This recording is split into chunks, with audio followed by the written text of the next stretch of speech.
Fala galera, tudo bem com vocês? Espero que todo mundo esteja aí bem, certo? Se protegendo, protegendo o próximo, nessa situação que a gente vem vivendo aí. Tava aqui que meio no tédio, resolvi gravar essa música aqui, Bumbum Não Fala, música minha, que foi a última aí com o carro-chefe do CD mais recente que a gente lançou. Também foi o carro-chefe do Pupário dos Mouras, beleza?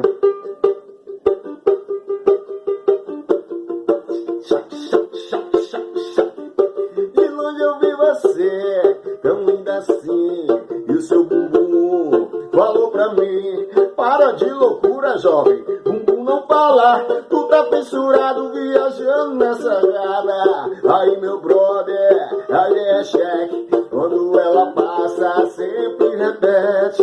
Aí meu brother, aí é cheque, quando ela passa sempre repete. Quieto, quieto, quieto, quieto, quieto, quieto, quieto, quieto, quieto, quieto, quieto,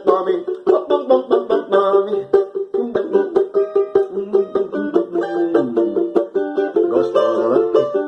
Eu gosto muito dessa música, velho. E eu realmente acho que ela tem potencial. E espero que tenha muita gente aí também gostando, curtindo em casa. E vamos orar, ofender essa situação vai passar o mais breve possível. E a gente vai estar junto nas nossas rotinas. Amém. Beleza? Valeu!